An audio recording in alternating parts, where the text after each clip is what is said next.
In the wake of Dr. Anthony Fauci's announcement that he will be retiring as the head of the National Institute of Allergy and Infectious Diseases at the end of the year, I've invited him to join me for a conversation on the future of the COVID-19 pandemic, reflections on his career, and the future of public health. Please welcome Brooklyn's own Dr. Fauci. Hi, David. Nice to see you. Thank you for having me. Thank you for joining us. So my first question is very simple. Is the COVID-19 pandemic over? You know, David, there's a lot of misinterpretation about what the meaning of the word over is. It means different things to different people. I'm sure you're referring to the comment made by the president a day or two ago. If you're talking about the fulminant phase of the outbreak, when we were having anywhere from 800,000 to 900,000 infections a day and 3,000 to 4,000 deaths per day, that was several months ago. We are much, much better off now than we were then. So in that case, that fulminant phase of the outbreak is behind us. But as the president made very clear on the second half of his sentence, is that, which they don't seem to show, is that he actually said, we still have a lot of work to do. There's still a challenge ahead. We've got to get people vaccinated. We still have a number of cases. We have 400 deaths per day. That's an unacceptably high level. So again, it depends on the semantics of what your definition is. We don't want anyone to get the impression that we don't have a lot of work to do. We've got to get the level of infection considerably lower than it is, and we've certainly got to get the level of deaths lower than it is. So again, it depends on the semantics of what you mean by end. Well, let's get into those semantics then. What conditions would need to exist for the pandemic to be over? You know, that's a call that officially is made by the World Health Organization. You know, my colleagues and I must have been more than 10 years ago, because of the lack of clarity on what a pandemic means to one person versus another, we wrote a paper in the Journal of Infectious Diseases in which we talked about all the different variations of interpretations. Is it a widespread phenomenon? Is it the widespread nature throughout the world that makes it officially a pandemic? Or is it widespread and accelerating? Or is it widespread causing serious disease?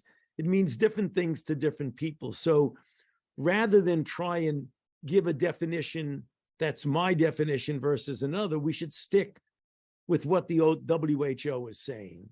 And as Dr. Tedros said, that we're seeing the light at the end of the tunnel on that. So again, you might interpret that, well, if that's the case, is it over? Well, again, what does over mean? There's a lot of semantics there, David.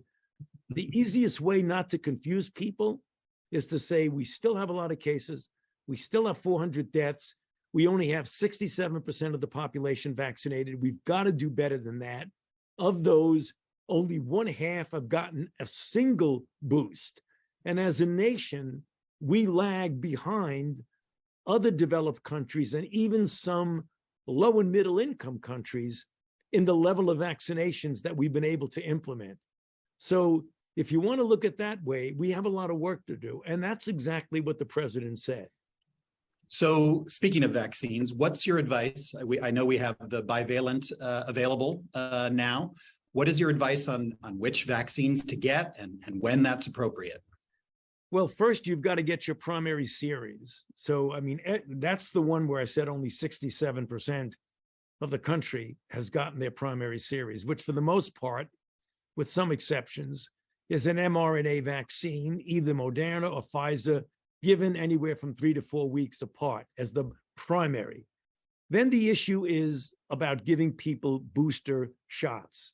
So right now, if you're asking a clear question of today, with the bivalent BA.4/5 boosters or updated vaccines is a better terminology to use, they are available now throughout the country. We've ordered 171 million doses. Who should get it? Anyone who is vaccinated with the primary series and has not received a shot longer than 2 months ago should get it. So if I got my last shot, let's say in July, August, September, 2 months later, you should get the bivalent. If you were infected 3 months or more ago, you should then get the updated vaccine. Let me give you an example for clarity for the audience. I was infected in the end of June of this year, even though I had been vaccinated. Now, fortunately, because I was vaccinated, I had a relatively mild illness. At my age, had I not been vaccinated, the chances are I could have had a real severe outcome because elderly are more prone to get severity of disease. So if you take the end of June, take the end of July, the end of August, the end of September, I plan to get my updated BA.4/5 bivalent at the end of September, the first week in October. I think that's very useful advice. And actually, I will be doing the same. How are you personally navigating this stage in the pandemic? What precautions are you taking, if any? Well, I certainly continue to take precautions, and I think it's important that you ask me personally that question, because people have different levels of risk of severity of disease. I am a person who is relatively healthy, but I'm at an elderly age. I'm 81 years old. I'm going to be 82 in December. So I statistically would have more of a risk. So the precautions I take, I stay up to date on my vaccinations, number one. And when I go to a place that's a congregate indoor setting where there are a lot of people and I don't know the status of their infection, their vaccination, or what have you, I would, for the most part, wear a mask. When I'm with people who I know what their status is, people who are recently vaccinated or people who come in and test before they come in, I could have a dinner in my home or in the home of a friend without any concern. But if I go to a crowded places, certainly on an airplane, even though it isn't required anymore, if I go on a prolonged or even a short airplane trip, again, because of my increased risk as an elderly person, I wear a mask on the plane. So switching gears a little bit or taking a step back, are consecutive pandemics kind of our new reality? We obviously had the monkeypox outbreak. And if that is the case, how do we cope with consecutive pandemics? Well, you know, we have had, probably without the general public noticing it much, we have had in the history of our civilization outbreaks of emerging infections, some of which turn into pandemics. We've had them before recorded history. We've had them in the lifetime of some of us, you and I. We're going through one right now.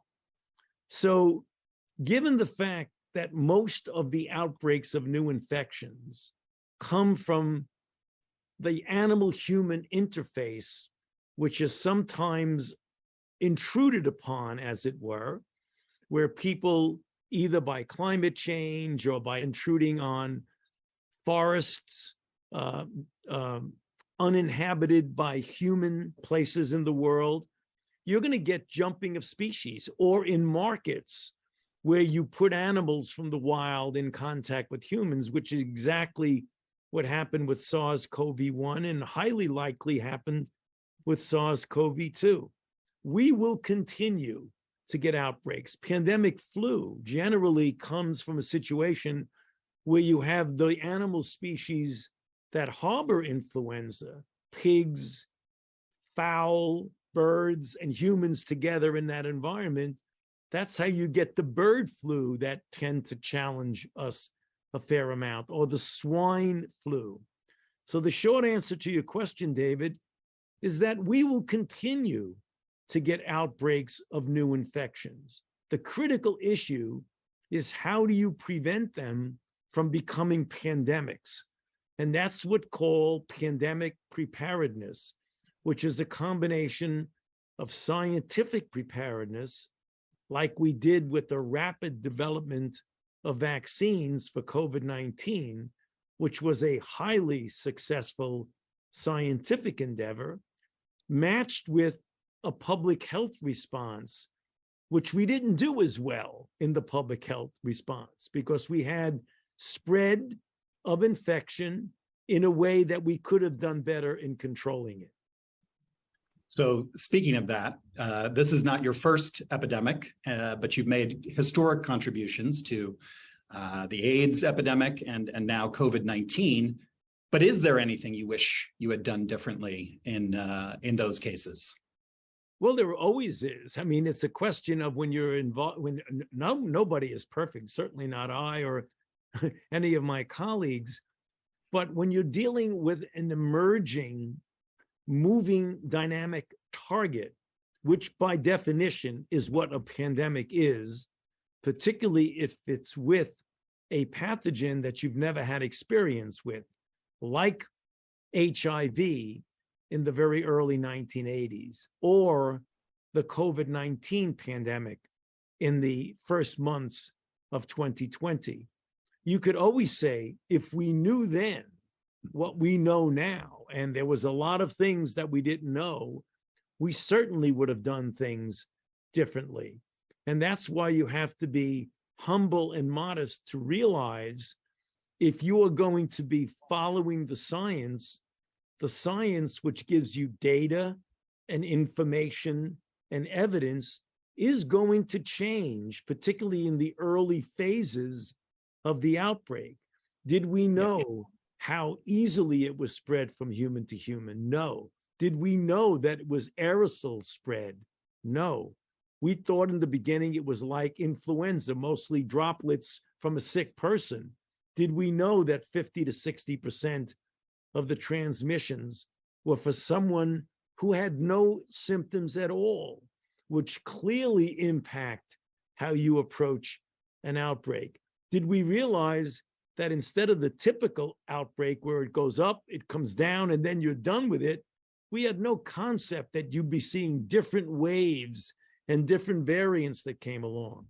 So the answer to your question, if we knew all of that from the beginning, we certainly would have done things differently, but unfortunately we didn't. And you try to be flexible enough and humble enough to change and modify how you approach things based on the recent data. That's not flip-flopping. That is truly following the evidence and following the data. Right. That's just how science works. It's constantly updating, and especially in a real-time situation like this pandemic. But are there any, I don't know, specific regrets you have, something you would take back if you could?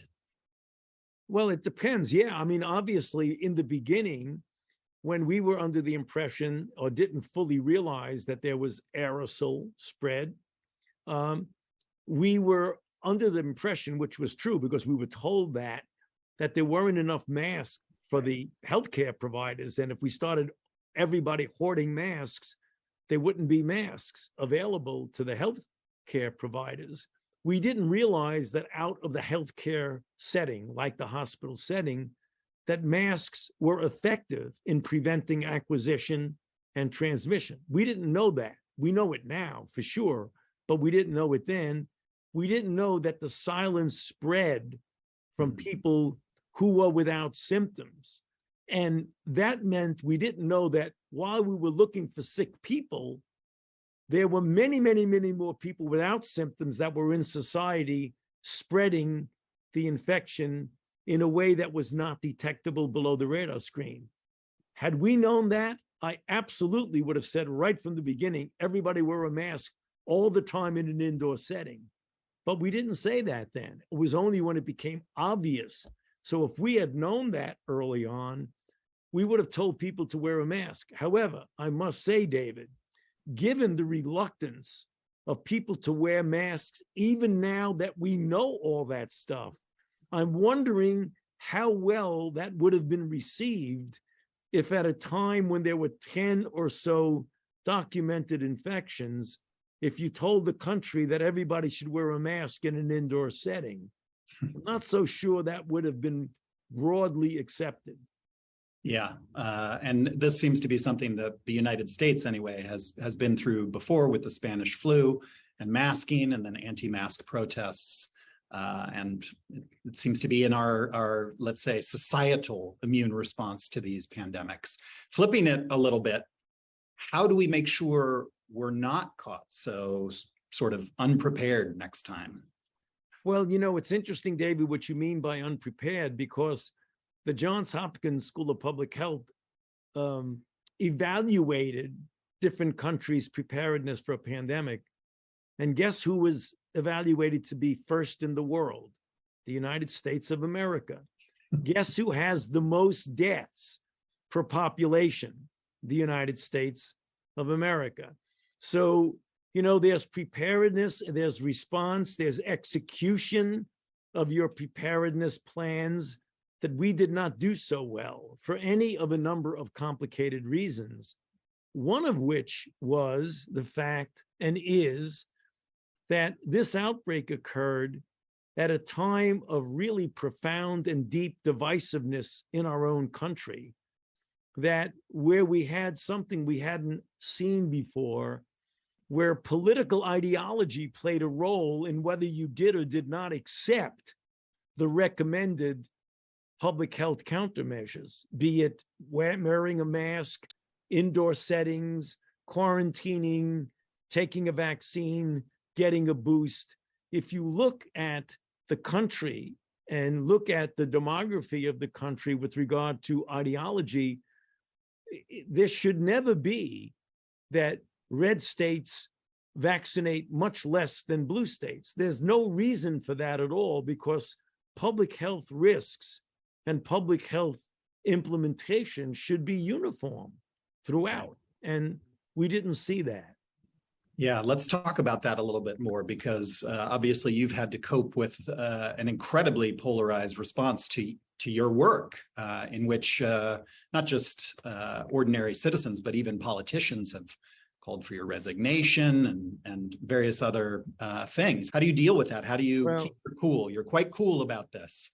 Well, calling for your resignation is mild compared to having somebody arrested who was trying to kill you.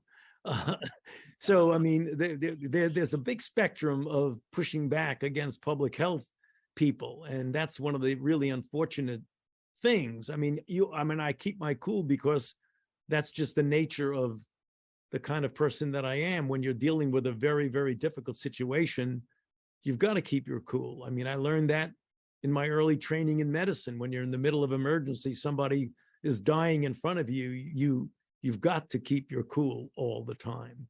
And that's something that's just part of my inherent training as a physician and as a person. But what we faced was well beyond that. I mean, public health officials, not only myself, I'm a very visible one, but many of my colleagues are being threatened and hassled and harassed themselves and their families the way my family is being harassed, merely because of saying things that are purely public health, common sense, tried and true principles of how to keep people safe. That is really extraordinary that that's going on in our country. Yeah. I'm also going to ascribe it to the Brooklyn upbringing. That's that gave you some cool too. But a quick follow-up, how do you, like, with all that going on, with those horrifying threats, how do you unwind from all this? How do you, keep it together and give yourself some space to breathe? Well, I have an extraordinarily supportive family. My wife, who's with me, my children are grown and live in different parts of the country, but they are very supportive of me with texts and calls and knowing what I'm going through. So I have 3 daughters, which they try to take care of their daddy. So it really helps. But my wife is extremely supportive, and we do things together. I mean, I work a preposterous amount of hours a day, but every day I try to get some exercise in, and it's usually a few mile walk with my wife, whether that's on the weekends very early in the morning or during the week late at night when I come home. We try to get some form of exercise in to diffuse the tension, hopefully every day. And we're pretty successful at that. Well, good for you. So you're retiring after a very long and distinguished career. Congratulations. You will have successors. What lessons would you want to offer your successors based on your tenure? First of all, I'm not retiring in the classic sense. As my wife says, David, I'm rewiring, not retiring, because I do intend to be very active. And that was one of the reasons why I stepped down at this point in time, because while I still have the enthusiasm, the energy, and thank goodness, the good health to be able to do something else for the next few years, I want to use the benefit of my experience of being at the NIH for almost 60 years, for being the director of the Institute for 38 years, and for having the privilege of advising 7 presidents of the United States on public health issues, to use that experience to hopefully inspire by writing, reading, traveling, lecturing, inspiring the younger generation of scientists and would-be scientists to at least consider a career in public service, particularly in the arena of public health and science and medicine. Having said that, my advice to the person who will ultimately replace me would be to focus on the science and be consistent with the science, and do not get distracted by a lot of the peripheral things, the disinformation, the misinformation, the attacks on medicine and science and public health. Focus like a laser beam on what your job is, and don't get distracted by all the other noise that's out there, because there is a lot more noise now than there was a few decades ago. And by noise, I mean misinformation and disinformation about science. For sure. I've definitely noticed that as the science curator. But pivoting a bit, let's talk about hope. What gives you hope about the future? Are there treatments or other things coming down the pipeline that you're excited about? Well, science is an absolutely phenomenal discipline. It's discovery. It's brand new knowledge, pushing back the frontiers of knowledge that we would not have imagined we would be in. If you look at medicine and science, how it's changed in a very, very positive way from the time I stepped into medical school in 1962 to the time now of the things that are available to me as a physician and as a scientist. I have great hope that if we continue the investments in basic and applied science, that we will be able to accomplish things in the arena of health, individual health and public health and global health, that were really unimaginable just decades ago. So I have a great deal of optimism about what the future holds for science and medicine. And that's the reason why one of the things I'm going to try and do in my rewired post-government life is to encourage young individuals to consider a career in medicine, science, and public health, because the opportunities are really limitless. We are at a stage now, the likes of which people who antedated us never would have imagined the opportunities in science that we have. So I'm very optimistic about where we're going. Me too. But you mentioned earlier how climate change is affecting pandemics. What worries you about the future that we're facing? Well, just some of the things that you mentioned. We do have a growing element of anti-science in society, disturbingly growing in the United States. And when I talk to my colleagues internationally, depending upon the country that they live in. To a greater or lesser degree, there's some element of that. The thing that bothers me is a denial of science and what science is showing us, a denial of the issues of climate and the environment, a denial of scientific principles and conspiracy theories about things that push people away. I mean, some of them are laughable, but you would be astounded, David, at the number of people who believe it. Yeah. That the vaccines were made by Bill Gates and I, and we put a chip in it so that we could follow people around and know what they're doing and get into their head. The idea that there's conspiracy that we're making billions of dollars on vaccines, and that's why people are promoting vaccines, so that people like me and others who are public figures can, I mean, based on no data, but once it gets into the social media, it explodes and conspiracy theories explode, even though all of the evidence proves it wrong. Proving something wrong today doesn't seem to matter much. That's really strange and weird, isn't it, David? Yeah. Well, it's I think an old phenomenon.